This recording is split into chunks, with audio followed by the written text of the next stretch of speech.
students, today I am here with exercise 2.1 of class 12 from NCERT book and the name of the chapter is inverse trigonometry.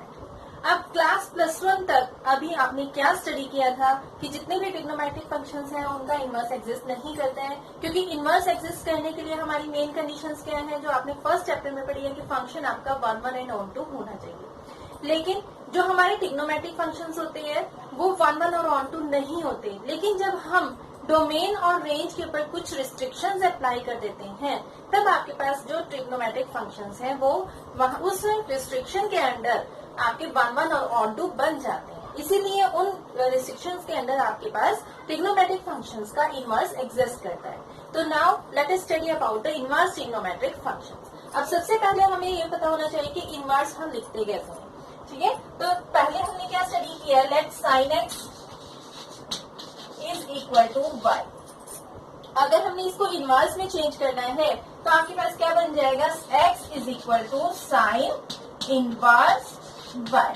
अब ये कैसे आ रहा है, क्योंकि जब हम इस साइन को दूसरी साइड लेकर जा रहे हैं तो आप इसको सिंपली समझ सकते हैं, sine into x is equal to y है तो x is equal to 1 upon sine and y, और 1 अपॉन साइन मीन्स इसकी पावर क्या बन जाएगी आपके पास -1 बन जाएगी। तो इस तरह से हम साइन सिंपल फंक्शन को इनवर्स के अंदर चेंज करते हैं। तो उसके बाद अब आपके पास आता है कि साइन इनवर्स में डोमेन और रेंज की किस रिस्ट्रिक्शन के अंदर आपके पास जो ट्रिग्नोमेट्रिक फंक्शंस है वो आपके इनवर्स ट्रिग्नोमेट्रिक फंक्शंस बन जाते हैं। ठीक है, तो उसके लिए हमें यहाँ से अपना जो आपका एनसीईआरटी बुक में टेबल गिवन है डोमेन और range of the inverse trigonometric functions, ये टेबल लर्न करना है। पेज नंबर 40 पर आपको ये टेबल गिवन है। अब इसमें क्या गिवन है कि जो साइन इनवर्स फंक्शन है उसकी जो डोमेन है वो -1 1 है और रेंज आपके पास -π/2 से लेकर π/2 तक एग्जिस्ट करती है। ठीक है, इसी तरह कॉस इनवर्स की डोमेन -1 1 है लेकिन रेंज आपके पास 0 to π है। और भी बाकी जितने भी आपके ट्रिग्नोमेट्रिक फंक्शंस हैं उनकी डोमेन और रेंज आपको इस टेबल के अंदर गिवन है। और इस टेबल को यूज करके हमें इनवर्स ट्रिग्नोमेट्रिक फंक्शंस की प्रिंसिपल वैल्यूज को इस एक्सरसाइज के अंदर कैलकुलेट करना है। Now let us start our exercise. The first question of this exercise is sine inverse of -1/2. This is the question. Now we can write it as y is equal to sin inverse -1/2. तो अगर हम sine inverse को इस side ले आते हैं तो आपके पास क्या बन जाएगा, sine y. It implies that sine y is equal to -1/2. अब प्रिंसिपल वैल्यू को कैलकुलेट करने के लिए सबसे पहले हमें पता होना चाहिए कि साइन के कौन से थीटा की किस वैल्यू के लिए आपके पास आंसर 1/2 आता है। तो साइन की वैल्यू 1/2 हमारे पास कब होती है, जब थीटा हमारे पास 30 डिग्री होता है। ठीक है, तो साइन 30 डिग्री को हम किस तरह से लिख सकते हैं, माइनस साइन ऑफ। अब 30 को हम किस तरह से लिखेंगे, रेडियंस की फॉर्म में लिखेंगे π/6। साइन π/6 पर वैल्यू हमारी होती है 1/2। अब माइनस साइन थीटा, अब लास्ट ईयर आपने फॉर्मूलास पढ़े हैं, sine of minus theta is equal to minus sine theta. तो हम इसको यहां से चेंज कर देंगे साइन ऑफ -π/6 में। ठीक है, तो क्या ही वैल्यू हमारी -π/2 और π/2 के बीच में आ रही है, क्योंकि जो हमारा रेंज वाला टेबल है इसमें साइन इनवर्स की रेंज क्या है, -π/2 to +π/2।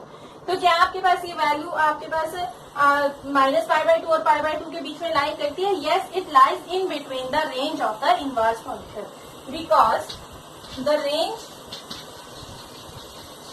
of sin inverse x is, sin inverse x की रेंज हमारे पास क्या है, close interval -π/2 to π/2।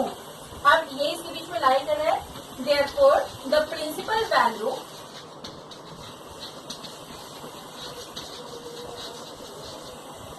of sin inverse -1/2 is, तो क्या बन जाएगी प्रिंसिपल वैल्यू हमारे पास -π/6। Okay, next question is question number 2।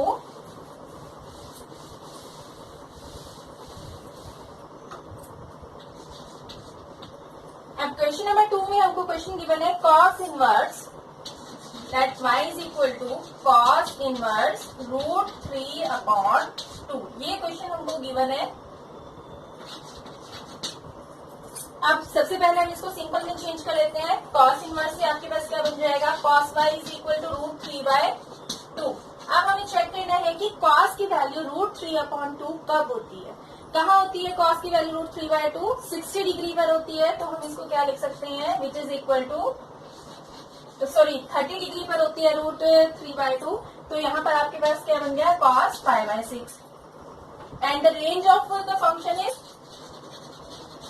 Because range of cos y, अब आप टेबल में चेक कर सकते हैं कि cos y की रेंज क्या है। cos y की रेंज है, range of the cos inverse y is 0 to π। अब 0 to π हमारे पास रेंज है और ये π/6 आपका 0 to π के बीच में लाई करता है। Therefore principal value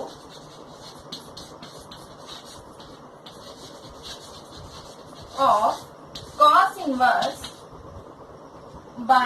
cos inverse √3/2 is π/6. This is your answer. And now let us start our question number 3.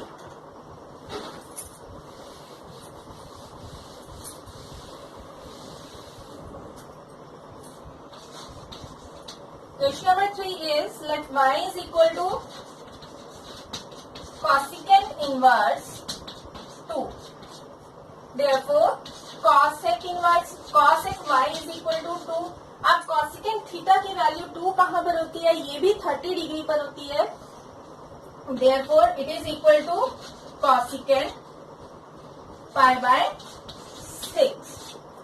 Okay, अब रेंज हमने चेक करना है। रेंज आप चेक कर लीजिए टेबल में, cosecant इनवर्स की जो रेंज है, because range of cosecant inverse of x is, कहां से कहां पर लाई करती है, -π/2 से π/2, लेकिन उसमें 0 आपका काउंट नहीं होता है, y की वैल्यू 0 नहीं आ सकती। ठीक है, तो ये आपके पास रेंज है और π/6 हमारा इस रेंज के अंदर लाई करता है। Therefore the principal value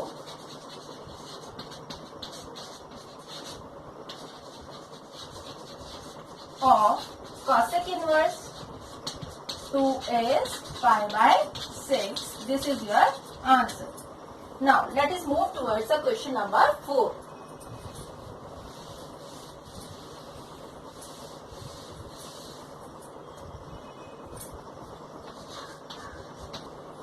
Now question number 4 is tan inverse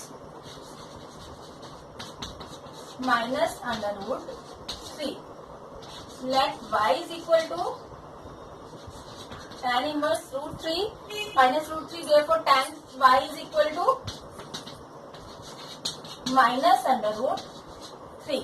ठीक है, अब टेंजेंट की वैल्यू √3 कहाँ पर होती है, tan √3 आपके पास आता है 60 डिग्री के ऊपर। ठीक है, तो 60 डिग्री का मतलब क्या हो गया आपके पास, π/3 हो जाएगा।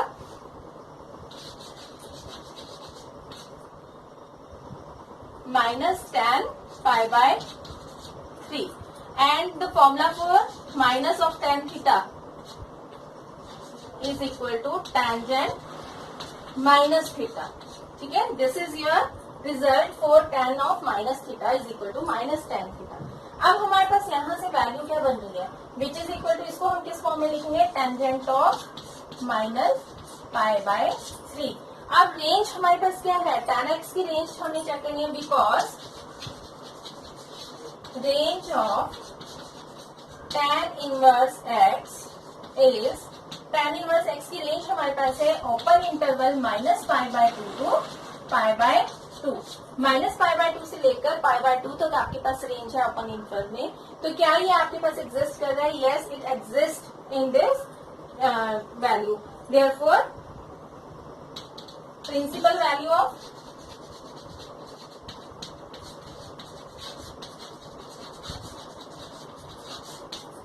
tan inverse minus √3 is, principal value आपके पास क्या आ गई है, -π/3. This is the principal value. Now let us move towards the question number 5. बहुत ही इजी क्वेश्चंस है। एक बार आपको बस रेंज आपने याद रखनी है कि किस क्वेश्चन की रेंज आपकी किस इंटरवल के अंदर लाई करती है। उसके बाद इजीली आप इस क्वेश्चन को सॉल्व कर सकते हैं। Cos inverse y is equal to cos inverse -1/2, therefore cos y is equal to -1/2। अब कॉस की वैल्यू 1/2 हमारे पास कहाँ आती है, 60 डिग्री पर आती है, therefore it is equal to minus of cos π/3, but which is equal to cos of -π/3। ठीक है, लेकिन अब कॉस इनवर्स की जो रेंज है, कॉस इनवर्स की रेंज हमारी कहाँ लाई करती है, 0 और पाई के बीच में, because range of cos inverse x lies in between close interval 0 and pi। अब 0 और पाई के बीच में आपका π/3 -π/3 नहीं आता है, because it is a negative number. तो हमें क्या करना पड़ेगा, इस वैल्यू को चेंज करना होगा 0 और पाई के अकॉर्डिंग। ठीक है, पॉजिटिव में चेंज करना होगा। तो हम इसको चेंज किस तरह से करेंगे, therefore cos of -π/3 is equal to cos 180 minus theta and cos 180 minus theta is equal to minus cos theta। तो हमारे पास आंसर क्या बन जाएगा, 3π minus pi which is equal to 2π/3। अब जो 2π/3 है ये हमारा इंटरवल के अंदर लाई कर रहा है, रेंज के अंदर लाई कर रहा है, therefore principal value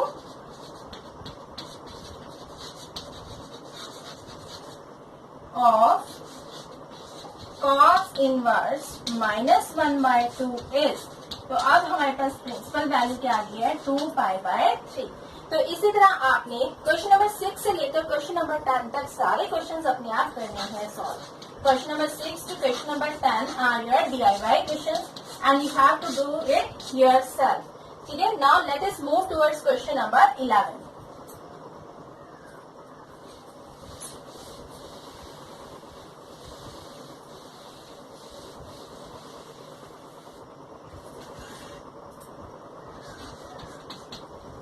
The question number 11 is tan inverse 1 plus cos inverse -1/2 plus sin inverse of -1/2। अभी हमने पीछे देखा है कि cos इनवर्स 1/2 के लिए हमारे पास क्या आया, 2π/3 आया था। sin इनवर्स ऑफ -1/2 1/2 ये आपके पास कहाँ आएगा, π/3 पर आ जाएगा। ठीक है, और जो tan इनवर्स 1 है, tan इनवर्स की वैल्यू 1 हमारे पास कहाँ पर होती है, π/4 पर होती है। तो यहाँ पर हमने इन तीनों वैल्यूज को सॉल्व करना है। ठीक है, तो सॉल्व करके हमारे पास क्या आ जाएगा, तो हम यहाँ पर, मैं आपको यहाँ पर डायरेक्ट क्वेश्चन का आंसर लिख रही हूँ, लेकिन आप इसको सॉल्व करके अपने पेपर में सॉल्व करेंगे। ठीक है, पहले आपने tan इनवर्स 1 के लिए प्रिंसिपल वैल्यू निकालनी है, फिर cos इनवर्स -1/2 के लिए, और देन sin इनवर्स -1/2 के लिए। तो उसके बाद हम इसको सॉल्व करेंगे, लेकिन मैं यहाँ पर आपको डायरेक्ट सॉल्व करके शो कर रही हूँ। तब tan थीटा की वैल्यू 1 हमारे पास कहाँ होती है, π/4 पर, प्लस इसके हमने अभी पिछले क्वेश्चन में भी चेक किया था, तो 2π/3 एंड साइन ऑफ -1/2 साइन के लिए कहाँ पर आता है, -π/3 पर। तो अब इसको हम एलसीएम लेंगे, एलसीएम आपके पास क्या आ जाएगा, 12π/6 पर। तो एलसीएम आपके पास क्या आ जाएगा, 4, 3 और 6 का एलसीएम आपके पास क्या होगा, 12 होगा। चेक कर लीजिए, 6, 4 and 3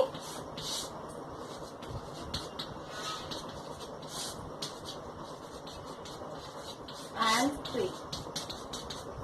This is, then the LCM is, multiply these numbers, you will get 12. 3π plus 8π minus 2π. 8 plus 3, 11. 11 minus 2 is equal to 9π/12. And this is your answer for question number 11. इसको आप कट करके सॉल्व भी कर सकते हैं। 3 3 9 and 3 4 12. 3π/4. ठीक है, अब क्वेश्चन नंबर 12 भी आप इसी तरह से सॉल्व कर सकते हैं। Now let us move towards the question number 13। If sine inverse x is equal to y, then you have to find the answer among the following given options. अब sine inverse x हमको y के equal given है, और y की range हमारी कहाँ पर लाई करेगी, साइन इनवर्स फंक्शन की रेंज हमारे पास कहाँ लाई करती है, -π/2 से लेकर पाई बाय 2, तो क्वेश्चन नंबर 13 का आंसर हम डायरेक्टली क्या लिख सकते हैं, minus pi by 2 less than equal to y which is less than equal to pi by 2. This is the answer for question number 13. And question number 14, tan inverse root 3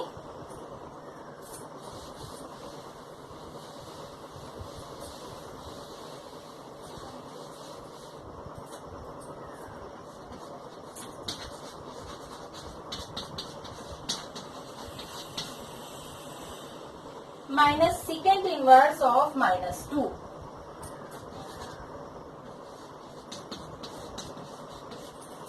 अब सबसे पहले आपको यहाँ पर क्या करना होगा, इन दोनों नंबर्स के लिए आपको इनकी प्रिंसिपल वैल्यू को चेक करना होगा.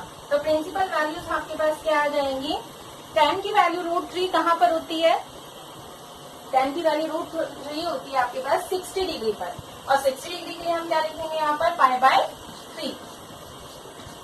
एंड सीकेंड की वैल्यू आपके पास 2 कहाँ पर होती है, कॉस की वैल्यू कहाँ होती है 1/2 60 डिग्री पर, तो सीकेंड की वैल्यू 2 आपके पास बन जाएगी 60 डिग्री पर, मीन्स पाई बाय 6 पर. ठीक है, तो पाई बाय 6 आपका, लेकिन ये नेगेटिव फंक्शन है तो उसे हम कैसे चेंज करेंगे, तो 60 डिग्री के लिए आपके पास क्या आता है, पाई बाय 3 आता है, लेकिन नेगेटिव में है तो इसकी रेंज के अंदर इसको बनाने के लिए हम क्या करेंगे, pi minus pi bye 3. Pi minus pi bye 3 करेंगे तो आपके पास क्या आ जाएगा, 2 pi by 3. Second inverse of -2 की प्रिंसिपल वैल्यू आपके पास क्या बनती है, 2 पाई बाय 3 बनती है. तो एलसीएम लेकर इसको सॉल्व करेंगे तो आपके पास आंसर क्या आ जाएगा, minus pi bye 3 for question number 14. This is your answer. Okay, अब ये एक्सरसाइज हमारी कंप्लीट हो गई है और नेक्स्ट वीडियो में हम अपनी नेक्स्ट एक्सरसाइज 2.2 स्टार्ट करेंगे. तब तक के लिए बाय बाय.